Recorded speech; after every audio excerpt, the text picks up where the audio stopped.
people's opinion of you is none of your business, nor should you make it yours.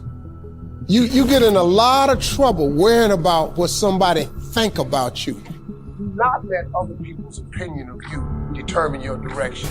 They don't know you. They don't know what's best for you. They don't know the plans for you. They don't know your real direction. And most of these people who have opinions of you are not even really well-meaning people. The answer to your success lies purely between you and your relationship with God. You need to look closely at the person that's providing you their opinion. Do they take their own advice? Do they listen to others when others advise them? Hardly ever, man. Be careful when you are taking direction from people who are not where you're trying to go. I was listening to Joel Osteen on TV one day. He said, other people's opinion of you is none of your business, nor should you make it yours. Remember this, people's opinion are just their opinion. They don't know you. To me, successful is getting to the point where you are absolutely comfortable with yourself. It does not matter how many things you have acquired. The ability to learn to say no and not to feel guilty about it, to me, is about the greatest success I have achieved. The fact that I have, in the public side, done whatever, it's all a part of a process for growing for me. But to me, to have the kind of internal strength and internal courage it takes to say, no, I will not let you treat me this way, is what success is all about. It's the same thing that prevents you from being abused as a child, that prevents you from being abused as an adult, that allows you to build success for yourself. I will not be treated this way. I demand only the best for myself. All the mistakes I've made in my life, I've made because I was trying to please them. Every one of them. There's not one that I've made because I did something because I really wanted to do this for myself. Every mistake I've ever made is because I went outside of myself to do something for somebody else that I should not, to please them, just for the purpose of pleasing them. You are worthy to say no. That it's okay if you say no. It's okay if you say no and then people don't like you. That's really okay. The important thing is how you feel about what you're doing, how you feel about yourself. It's a long struggle though. And I'm just hoping that, in the work that I do on the show and the speaking that I do around the country, and that young people who are watching this can get the lesson sooner than I did. Because it's painful, because you keep repeating it over and over and over. Here's another big one. Learn to say no. I'm telling you, in such a social society we have now, it's so easy to try to be a nice person, saying yes, yes, yes to everything. Find yourself overloaded. Now you got to call and make well, gosh, all the time it takes to back out of something that you said yes to too quickly. My friend Ron Reynolds says, don't let your mouth overload your back. I used to be one of those people who had the disease to please. I said yes many times when I knew I should have been saying no, and then I would be mad at myself for saying yes. You say yes, then you're mad when they come back again. Because when you say yes, when you really mean no, people follow the intention of the yes. Because why do you say yes? You say yes because you don't want the person to be upset with you. They're not. You don't want the person to be angry. You want the person to think you're nice. They do. And that is why they keep coming back. Nothing is showing up in your life that you didn't order there.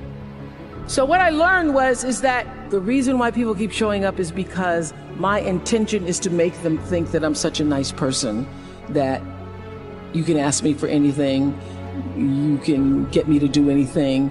I'm going to say yes, I'm going to say yes. So many times you will have angst and worry about things, and you will put yourself in a state when the other person really isn't even thinking about you.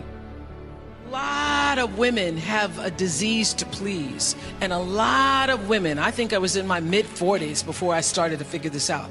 You want to be successful, you want to do well, but you're so, just what she was talking about, you're so worried about what other people are going to say about it. I was saying earlier, you're worried about people saying who she thinks she is. I don't want people to think that I'm better than they are. I don't want people to think. How do you continue to move forward and live with the haters? I think that women are so loving and so nurturing and so giving, but here's a mistake that women and some men make as well. You cannot have a private relationship in a public arena. You cannot do that. You look to an inner circle of people who really know you for that validation, that pleasing, that strength, that understanding. Don't expect to have that kind of intimate relationship with people who just know you publicly and peripherally. Don't seek to be understood by the world. Most of our great leaders, world changers, thinkers were understood better after their life than during their life. So if you need everybody to understand you before you do it, I got bad news. You're going to be dead before you're fully understood. You better go ahead. You better go ahead and live on purpose and understand it's like a woman who's pregnant and goes to the doctor and says, I want to have this baby, but I don't want my ankles to swell. I don't want this mask on my face, and I don't want to gain any weight. And he's going to tell her there's no way you can have the baby because this goes along with it. That goes along with purpose. Haters are a part of the process. Go ahead and take it. Just get a bigger dress, do something, keep on going. Some people, no matter what you do, are not going to be for you. Not everyone is going to like you or understand you. How much time are you spending worried about what they're saying? Trying to pay that friend back for making you look bad. You don't have time for all that pettiness. Let it go in one ear and out the other, and use that energy to move toward your God-given dreams. So one of my favorite quotes by Ralph Waldo Emerson is that the most difficult thing for a man to do is to be himself in a world that's constantly trying to change him. So what do? Easier said than done, but what I have to do is you've got to ignore everyone.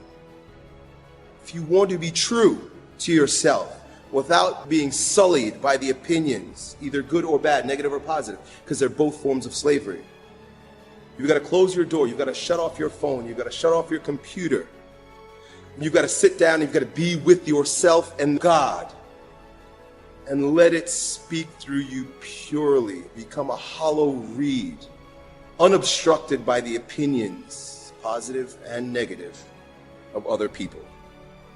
What people think about you and the possibilities for your dream is none of your business. They have no imagination, ladies and gentlemen. Let me share something with you. History is being read, but it's also being written by people with imagination. You've got to find ways to increase your sense of self-appreciation, because if you don't program yourself, life will program you. Are you surrounding yourself with people that can nourish you? Is your life an adventure, or is it boring?